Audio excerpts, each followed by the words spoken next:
Hello, you wonderful people, and welcome to another episode of Super-Fanta-Fi. This being a show where we talk about TV shows of the supernatural, fantasy, and or science fictional genre. For today's episode, I'm going to talk about Season 4, Episode 2 of Stranger Things. A lot of really interesting things went down in this episode, so let's break it down. Well, first and foremost, let's start off with everything in California. First and foremost with the whole Elle situation. Obviously, Mike comes, and she's super happy to see him. Interesting thing is that Nancy didn't go show up, but we'll dive into that later. But Elle is pretending like everything is okay. She's been lying in her well, we already know from the first episode, she's been lying in her letters to Mike, and you could tell that hug, like, it's like, oh man, like those two are so happy to see each other. Then it comes to like Will and Mike, and it's like, oh, so it's kind of like such a half-hearted hug. And it's like, oh, he has a painting, but he's like, yeah, I don't want to show. I was like, wait, is that a painting of Mike? I was like, is Mike the person you like? Oh, because I thrown it out there last episode of like, maybe, I was like, if it's not 11, that maybe he's into a guy and he just doesn't know how to deal with that. And if it's a guy, that's one thing. You add into it being Mike, that's another thing entirely. And that's going to complicate things if that ends up being the case. But the way he's acting around Mike and 11, I like that we're building up across it, because like he seemed really like it. What bothered him the most was Mike not being on his side last season. Not on his side, but feeling like Mike was pulling away from him, and we're seeing the continuation of that because Mike doesn't recognize, how Will might be feeling about him. So that's interesting. But 11's like, oh yeah, Stacy and Angela, they're my friends. Which Will's like, wait, what? No, they're not. But she's trying to pretend like everything is okay, like her life is great here. Which is like, she will understand, Mike out of anyone would understand if things weren't great. But I think she wants to make, that's why she's so happy to see Mike, because she wants some good in her life. Everything else kind of sucks. Because we don't even know what her and Will's dynamic is like. Like, are they okay? Are they good? But the fact is that when they go to the skating rink and stuff like that, Will is like, right, you're lying to Mike. Mike is going to be mad at you when he finds out the truth, And Elle, kind of took that to heart, because she is the person that says friends don't lie. And she's trying to justify, it's like, I haven't lied. I just kind of, she's kind of like stretching the truth and stuff like that. She's kind of omitting certain facts. It's like, yeah, we've been here before for parties. It's like, yeah, but for Mom's thing, not... because it's a party thing that you were invited, so she's kind of lying by omission and stuff. So, and then Angela sees her and Mike together, and it's like, right, they're looking at her like, oh, she's a narc. It's like, she didn't say anything. The teacher just assumed, rightfully so, that you were being a bully, and you were, and Jane never, but I guess it's like, no, Jane should have stuck up for me and said, no, I wasn't bullying her, that she did trip. That's what she said in the beginning, but the teacher saw right through it, so... Now, not just her, but her clique and everything. It's like, oh, man. Once again, Mike and them haven't really had to deal with this since season 1.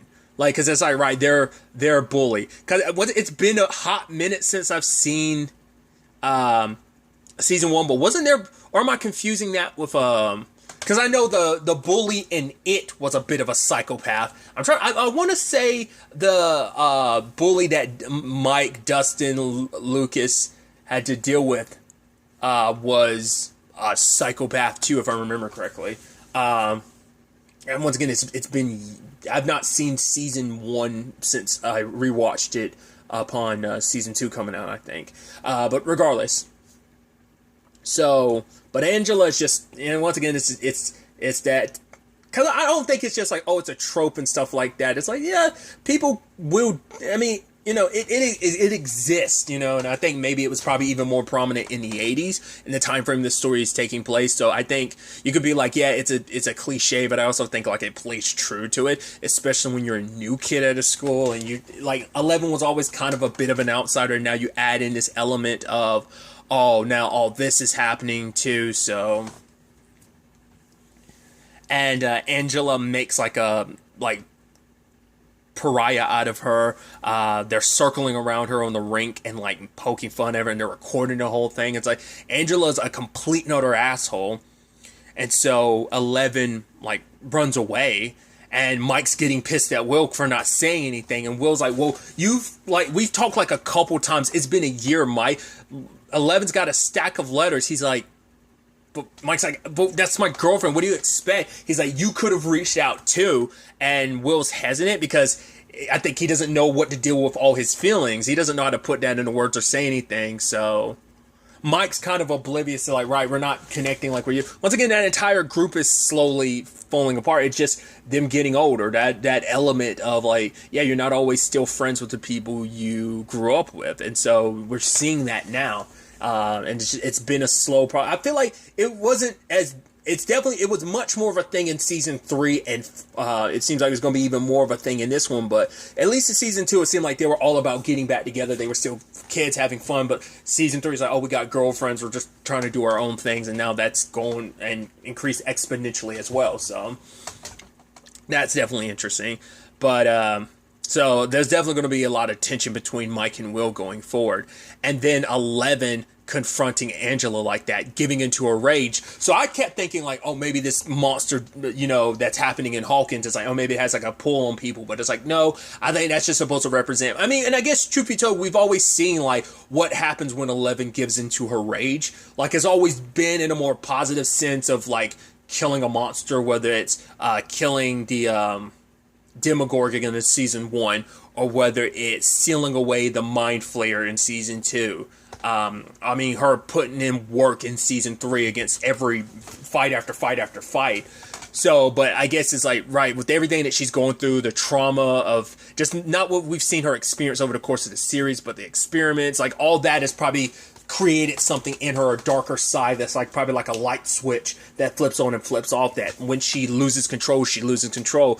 So when she grabs the skates, I was like, yo, because I was like, go punch Angela. I wasn't expecting her pick up a skate, bash her in the face with it. One good time, and you see like her face split open. You're like, ugh. That was hardcore, and just like in that moment, like Elle drops and she's like, I can't believe I did that. Like she got consumed in a rage, so that's not good. It's like, to be fair, she was pushed into that situation. Doesn't make it okay, but still.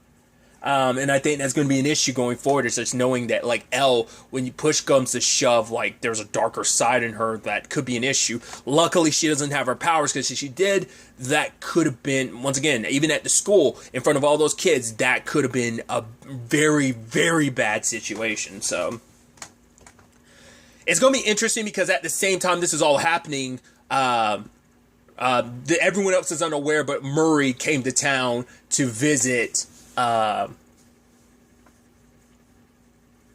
Joyce, and obviously there was a back and forth between Joyce and Murray about the validity of the letter, but I didn't even realize it until like Joyce pointed out. She's like, the Enzo element. I was like, right, that's where you're gonna have dinner, so whoever this is has to be someone that Hopper got this information to, because that's the only way they would have been able to know all these details when they were sending this letter to Joyce, which she's still believing that Hopper survived. And Murray's like, right, even if he did, that means whoever took him, it was the KGB, so they're most likely torturing him. So this is not a good thing. That's probably how they found out all this information. So they're trying to prove by calling the number, and they end up talking to a guy, Enzo. If I'm not mistaken, isn't that the same actor from the show Crossing Lines? I think he was one of the actors in that show, if I'm not mistaken. But he's holding Hopper for ransom. It's like, oh, give me 40,000 and I'll get him unstuck. And I liked how they handled it. They were listening to the background of the lady talking to him while he was on the payphone, and they put it on a stereo and connected some headphones, and were able to make it out, because she was basically calling him like the Russian equivalency to a pig, like what you refer to an officer. So it's like, right, they end up piecing it together that Hopper's in some kind of jail because whoever has him is a prison guard of sorts. Because they didn't realize, like, after their conversation with Enzo, it was like, right, that didn't sound like the KGB. So it's like, right, so we're both wrong, but it's like, if the KGB doesn't have him, who does? Well, because now we know he's in a prison, so I guess it's like the KGB sent him there because they were torturing him, questioning him, putting him through the ringer, but they're like, oh, this American's pretty tough, what he could do for Mother Russia, so send him basically, I guess, to this prison, and he's going to do his service towards helping Mother Russia in the long run. And Enzo is one of his guards, so it's like, oh, Jim must have bribed him, which maybe that's the case. That could be the only explanation for why Enzo knows all the details that he knows. So Jim must have gotten to him. You also don't know if you could trust. I mean, they already know they can't trust the guy, but it's like there's no guarantee he won't take the money and try and run. But I was actually surprised with the Hopper situation. Like, once again, we all kind of went into this just based on season 3's finale being like, oh, Hopper's still alive, isn't he?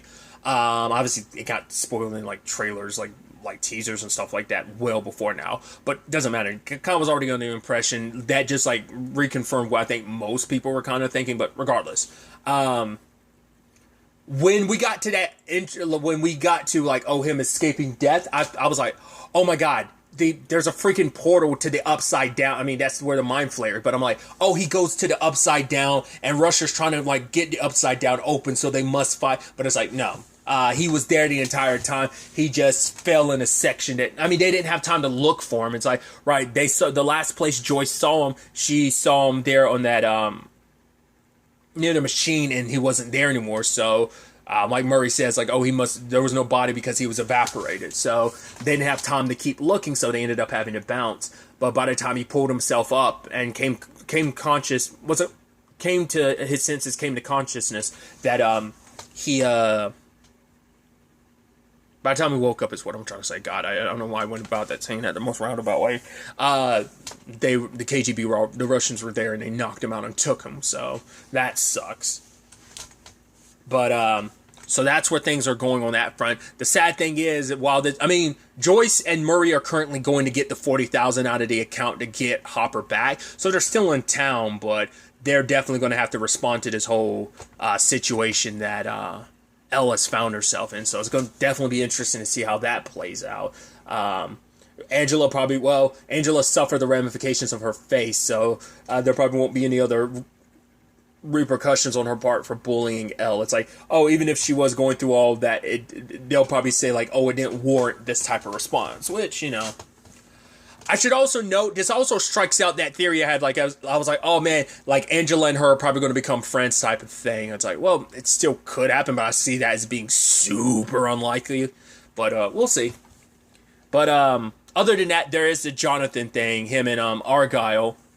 Which I love when Argyle met Mike. Is like, oh, is it this particular shirt? And he goes in for a hug, but he's really just looking for the tag. He's like, nope, it's a ripoff.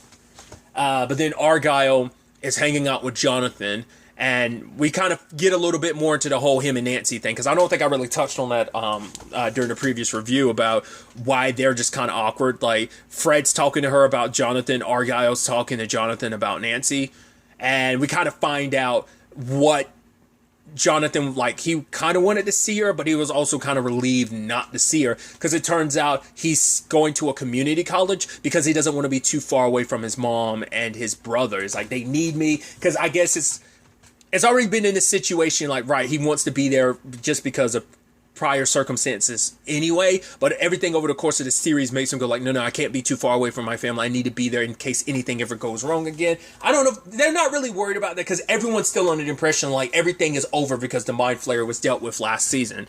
So that's what they're thinking. But I think it's just, in general, he has to be there to support his family, and he doesn't want to be too far away, and him and Nancy were supposed to go to the same school, but he's afraid to tell her because he doesn't want Nancy to throw away her dreams just to be with him. And it's like, that's how animosity grows. And he's like, then it's just going to be we're going to get married and have such animosity towards each other, and it's going to be like a repeat of my mom and dad, and we're going to get divorced, and just, it's going to be a lot of shit like put on our kids because of that. So he's thinking that far ahead. So that's where he's coming at it from this perspective. We don't know where Nancy, I think Nancy just feels Jonathan like pushing away from her a little bit. And I think it's like, you want to pretend like everything's okay, but it's not. And I don't think Nancy really knows how to really communicate this with him. So we'll have to wait and see where things kind of go on that front. But that's the last we kind of keep up with Jonathan. Then we shift over into Hawkins and picking up with the whole Max thing of like, right, things look pretty bad because, yeah, they end up, it was, because I was about to say, I was like, did Eddie call the cops? It's like, no, his uncle called the cops because he came home and found the body. And, we also ended up finding out that Powell is now chief, which makes sense, which I thought, I was like, hey, I'm sure that's not how you wanted to get the job, but still, hey, that's pretty dope to know that. But they're investigating everything, and obviously Eddie looks like the main suspect. So Max ends up going over to Dustin's to talk to him about all of this. And it turns out that Dustin doesn't believe, like, Eddie's capable of it. It's like, right, when Lucas is so busy off with his popular friends, we had no one.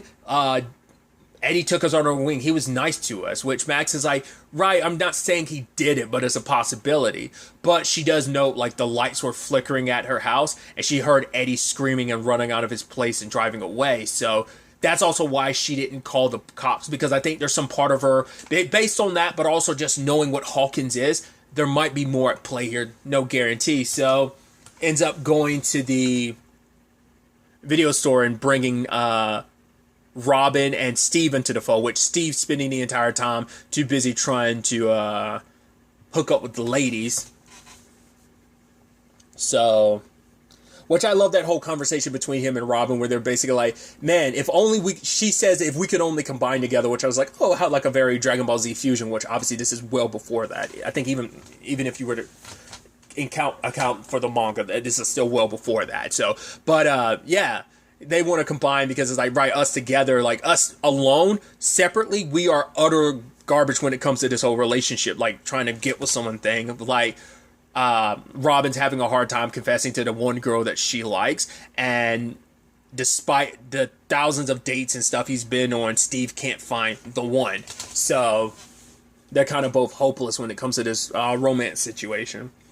But I thought it was pretty dope the way they ended up tracking down where Eddie might be. Turns out there's a drug dealer named Reefer Rick? And so Steve was suggesting, let's go to the cops, because whoever this guy is most likely got arrested. Which I'm like, I see where Steve's coming from, but not the back half of like, oh, like Eddie might be responsible, so shouldn't we like pass this on to the cops? It's like, no, we're trying to prove he didn't do it, dude. But going through like all the like movies that other people ordered, it's like, oh, this Rick ordered this. It's like, nah, that can't be Reefer Rick. Oh, this Rick ordered this. Nah, that can't be. And it's like, oh, Cheech and Chong, a whole bunch of Cheech and Chong movies. It's like, oh yeah, this is the guy. So they end up going to his address, and they end up meeting up with Eddie. And Eddie's hiding. We don't know where Reefer Rick is. Maybe he just wasn't there at the time. But that was pretty scary, the way he... Once again, I love that, because it's like, oh, they're poking fun at... Oh, Dustin's poking fun at Steve because he keeps poking the oar, being like, oh, like... And Dustin's like, why are you doing it? He's like, right, if you want to be so brave, how about you remove the tarp? And lo and behold, Eddie was under the tarp the entire time. I love that. But they were able to talk him down, and he explains what he saw. Which, obviously, they're talking, like, from their perspective, like, right, Hawkins is kind of cursed. Did you see the particles and stuff? And they're like, and Eddie was like, no. So they're thinking, okay, so they weren't pulled to the upside down. So they're thinking like maybe something like, because they were like, if they didn't get pulled into the upside down, maybe something from the upside down bled over into this world.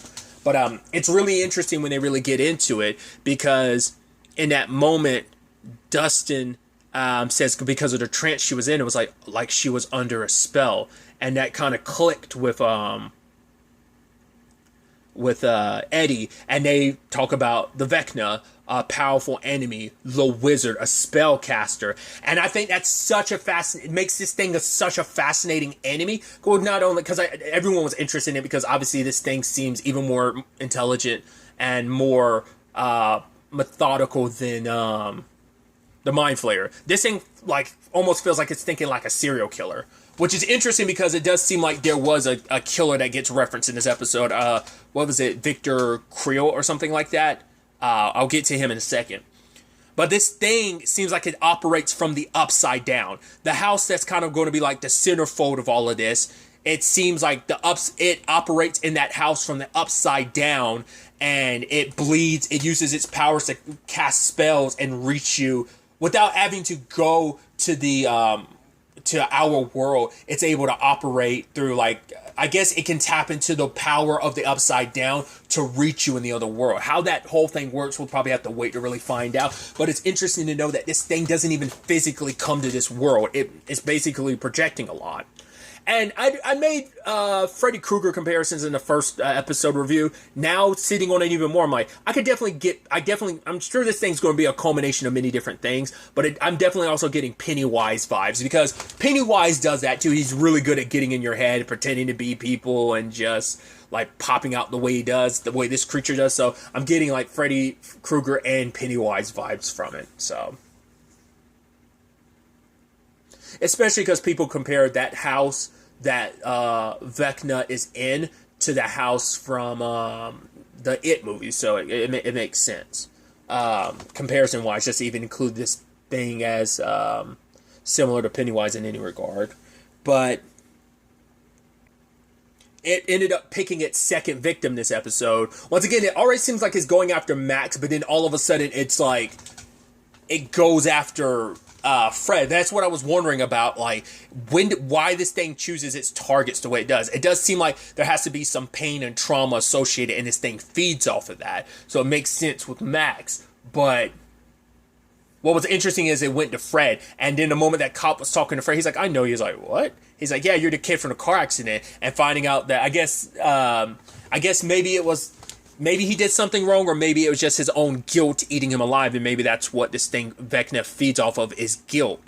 And so he was associated with some car accident, and now he's got a scar on his face. I guess because he is the nerdy dude, you wouldn't know that he had such a like complicated past, whatever it was. And the thing comes after him multiple times. It made him see, I guess, like the clock appears on a casket. I guess whoever was also, we saw that person at the end crawling out of the car that was on fire. So poor Fred. I wasn't expecting him to get got, because he was Nancy's, editor-in-chief with the newspaper and stuff, but also like her colleague. So you didn't think anything was going to happen to. It was like, nah, Eddie got it hard, just like Chrissy did. It's like. And just like, right, getting floated into the air, bones crumpled like that, and then just like fall into the ground as a lifeless corpse. It's like, jeez. This thing goes about killing people in a pretty damn brutal way. And especially because Nancy and him went to question people, and she ended up talking to Eddie's uncle, who talks about the fact is that her eyes are missing, that this has something to do with Victor Creel, and it's like, here's a guy that snapped, killed his wife and children. The eye thing makes you go like, okay, so could Victor Creel have ended up on the upside down and became a monster? Because whatever that is, that Vecna looks very human. It looks like almost like Red Skullish because of like the way it doesn't have a nose. It looks like it's just it looks like a skeleton, and all the flesh has been replaced by like some wormy, like gooey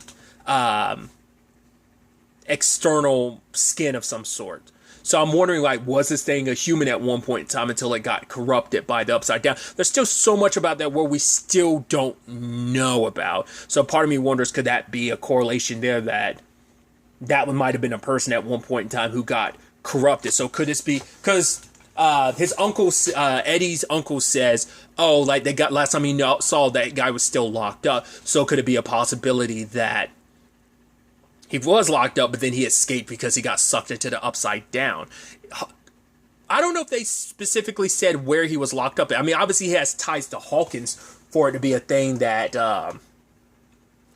Eddie's uncle was heard ever since he was a kid or something like that. So, well, he doesn't say a kid. It was like, he was saying it was something that Nancy probably wouldn't know about because it happened before she was born. So I'll keep that back in my mind, that whole Victor Krill thing. That might be who the Vecna really is. So there's that element to it. Then we've got the complications with Jason and the basketball team. Obviously, they got drunk partying, and it is also kind of messed up that they're at that restaurant, and you're like, oh man, that. I was like, oh man, I haven't thought about that in ages. The cook that Eleven met, the guy who gave her a hamburger and stuff, the people from the lab ended up coming there and killing him, which sucks. And so the place has kind of been abandoned ever since, because Powell was kind of like, oh, isn't it kind of jacked up? You guys come here to use this space like this? He's like, and Jason was like, you guys already know about that. You just kind of looked the other way. You didn't care before now, because they're like, right, home dude's family might not be too keen on you using this spot, but if you look on the outside, the place has kind of been boarded up, left alone. It even got like, it looks like it's been tagged and spray painted on. So I like that they brought that back, because I don't know if they I mean, once again, haven't seen season 2 in a while, but I don't think it definitely didn't come up in season 3. So it's interesting to see that, you know, for it to come back, and that's a full circle thing, considering like, right, we haven't really touched on that place since like the first or second episode of well, until like home dude's body was discovered there in the first season. So I just thought that was interesting. But Powell and them made the mistake of making, because now it's like, oh, Chrissy, could she have been into drugs? It's like, no, she wouldn't touch that stuff. It's like, wait, why are you bringing up Eddie? Did he do something to her? Now Jason's full of rage, and now he's rallying everyone else, and they're saying like, oh, he's a Satan worshiper, he must have sacrificed her. And Lucas tried to be like, no, he's a cool dude. It's a Hellfire Club. It's a D&D thing. It's like, how you know that? My sister, she's a nerd. It's like, well, your sister, we have no worry about her going off doing something, but Eddie, you know, that type of game. So it's that propaganda of, you know, the hysteria, almost like, I'm sure there's a comparison you can kind of make, like how like the Red Scare, and also like how that goes back to like the Salem witch trials of, you hear stuff and then you start like you get that propaganda in your head of like, oh, like how D&D is satanic and stuff, and now they're buying into it. Yeah, it's like, oh yeah, I've heard stuff here and there, and they're thinking Eddie's messed up in the head and he can't tell reality between the game and reality anymore. So now a mob is coming after him, and Lucas is mixed up in that, and he's not all about going after, because he knows Eddie's a decent guy. But now, you know, it's like, right, this is the people you chose to be around, and now you don't even have your friends to kind of help. Which, if you were with your friends, you, at least with Dustin, you'd know, like, what's what right now, what they're up to. And so both sides are eventually going to clash, because those guys are not, like, once again, it's a whether you want to look at it as a witch hunt from the Salem witch trials, a Red Scare situation, which obviously there's parallels you can still make there, or even like Frankenstein monster of like, oh, the villagers coming to kill, whatever analogy or antidote you want to use in comparison. But be with a group of them riled up like that, especially with Jason leading the charge like that, oh yeah, that's going to get ugly, especially him blaming Eddie for it. So I think the police messed up by putting Eddie out there as they should have been like, no, or pulled him away from it. They didn't realize the damage or what they were setting in motion. So it's definitely going to be really, really interesting to see where all of this ends up taking us going forward into the next episode. But really, that's all I wanted to talk about. Till next time we meet, be happy, be safe, live life to the fullest, and enjoy it. Good day and goodbye.